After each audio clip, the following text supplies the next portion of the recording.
Magandang araw mga kabutcher. Gagawa pala ako ng beef low cut cubes to. Naka-trim na to. Bali beef top side to na parts ng baka yan. Bali kunti wala ng taba yan. Yung sukat namin dito sa beef cubes, almost 1 inch yung ano niya, sukat niya.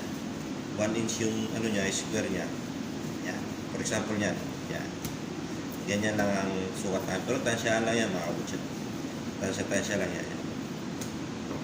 Ganyan ang beef cubes, low cut cubes.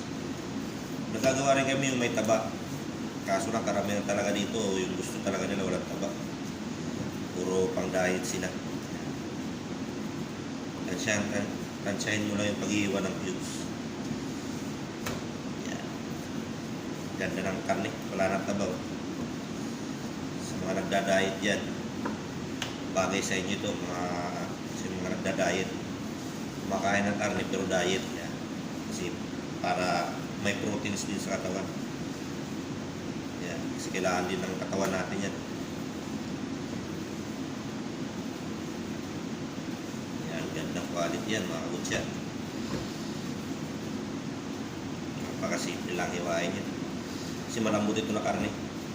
Hindi katulad dyan sa Pilipinas. Yung mga baka natin dyan matitigas talaga. Depende lang sa parts to, kahit sa leg parts to, malambot talaga to. Malamig kasing lugar nila, kaya karne nila malalambot. Australia at New Zealand. Australia ang beef pala itong mga kabutcher, hindi siya New Zealand.